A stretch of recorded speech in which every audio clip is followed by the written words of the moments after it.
Hey guys, and welcome to today's video where I'll be unboxing the BiOrb Earth 125.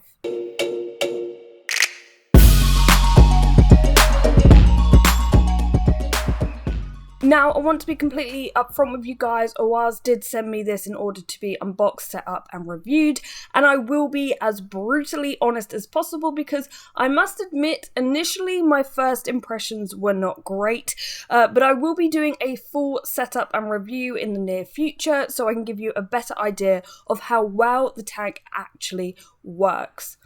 For now though, we are going to unbox this and look over all the features. So the tank arrives in this massive box. It is very well packed, which is good if you're ordering online, but it is pretty heavy. I actually struggled to get it out of the box, partly because I'm a little weak, but also it's very heavy, particularly at the back of the unit, so it might be best to get someone to help you get it out the box. I also assumed that when you lift the lid, it would simply lift up. I was very wrong. Oh dear.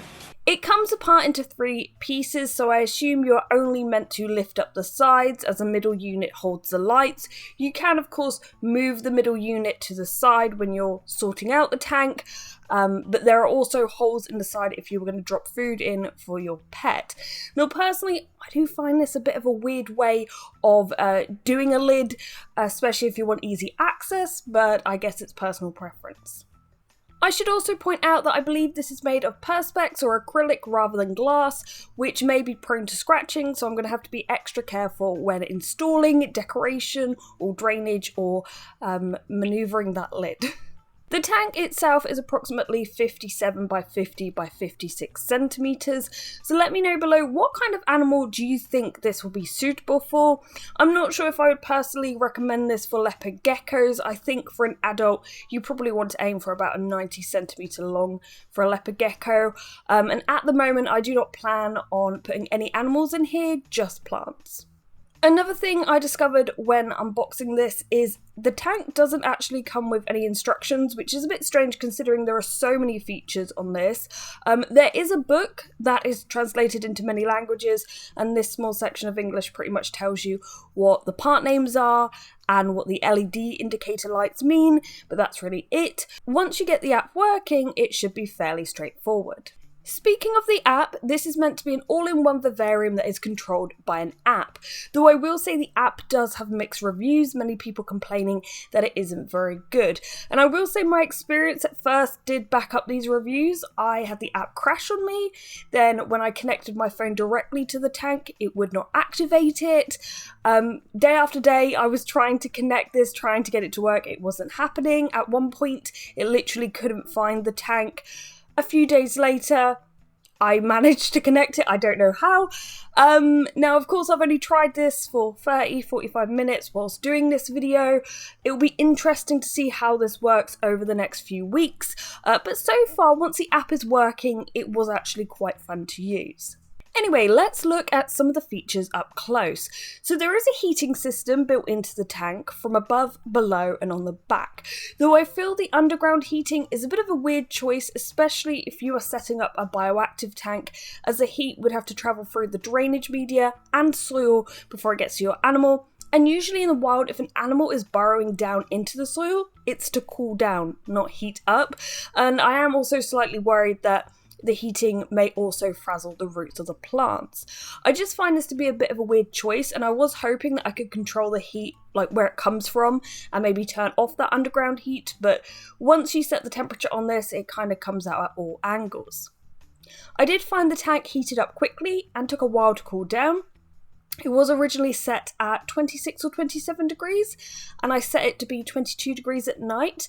Now 10 minutes later, we still had quite high temperatures in the tank, and one thing I did notice is there wasn't really a cool side. Everything was about the same temperature. So ideally in tanks for reptiles and amphibians, you need a temperature gradient, and if the animal can't even dig down to cool down, you might run into some issues. Now there is a cooling system in here, but as I said, I couldn't really find a cooler area of the tank.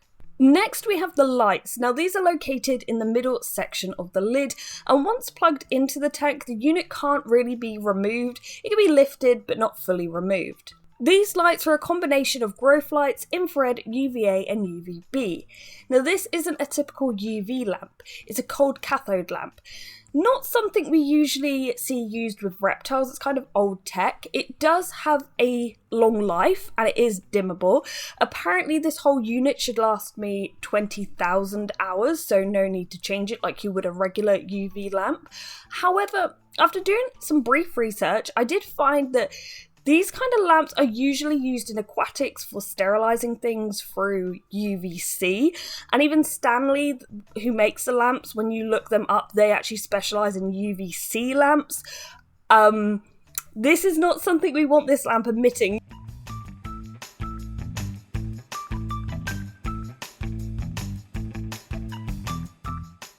Something I did find cool on the app is a UV can be set to reach 100% at midday like it would in the wild, and obviously you can adjust all of this. So it is meant to be dimmable, it is meant to gradually get more intense. The other thing I found is the UVI is 64 at the lamp. To put this into perspective, a leopard gecko requires a UV index of 1 to 2. The highest recorded UV index in the world is just over 20, so 64 is unearthly. Of course, your animal would have to be exposed to this if they lay directly on the lamp. So if you were thinking of using this for an arboreal frog or gecko who may lay on the lamp, hang upside down in their tank, or easily reach the lamp, you may have to rethink a few things. Now, I imagine many UV lamps, if you're taking a UVI reading that close to the lamp, they're going to be high, but they're usually behind mesh or at least a guard.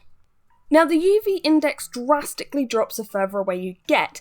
However, to achieve the UVI of 1 to 2, so what a leopard gecko would need, they only have to be 15 to 20 centimeters away from a lamp. And looking at the length of a leopard gecko, I don't think it would take much for that leopard gecko to try to reach up, climb onto the roof. I mean, it might not be the simplest, but they're not that far away from the Frasley Howe of a UV index of 64.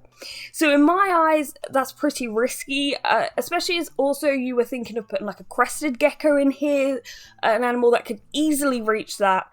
It's just, this would not be my first choice of UV lamp for reptiles or amphibians. So I'm not 100% comfortable with this. We also have growth lights in here and those overhead heaters that I was on about.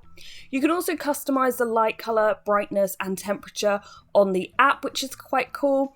Now, I'm not personally a big fan of colored lights such as red or blue, so I will probably adjust the morning and evening lights so they're slightly more natural colors, because on the presets they tend to be like red or blue.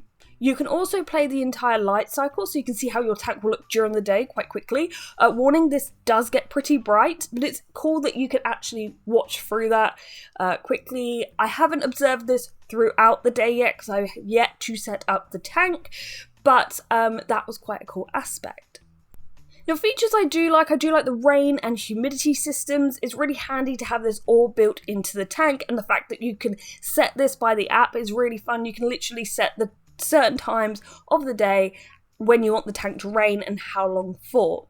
Now, the fogger you can manually turn on, but it does seem to come on quite frequently on its own. This may be because the preset of this sort of biome is quite high humidity, so it was trying to achieve that. Now, one downside to this is they do recommend using their own brand of water, which is like £20+ for 5 litres. And I guess this is so there isn't like a mineral build-up in the tubes, although I imagine you could use RO water, but then I don't know how good that is really for your animals or plants. I will admit though, because I was quickly playing around with this, I did just add bottled water. Now, the tank can hold up to 4 litres and you can top it up by using this tool. There is also a sound system in here to mimic the natural world, though I think this is more for us as a consumer rather than the animal, but who knows, it's certainly a feature. This is how each sound sounded, and sorry if you can hear the fans in the background, I'm using little USB fans to keep some of my geckos cool.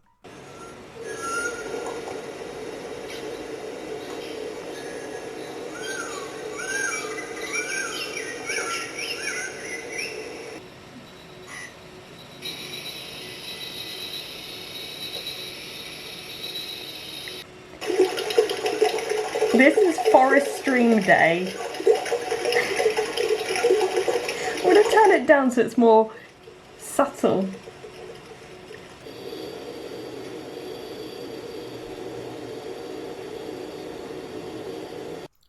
In theory, this tank is pretty cool. It is meant to be able to adapt to the changing climate throughout the day, throughout the month, throughout the seasons in the wild, and you can manually adjust almost everything to fit your pet's needs.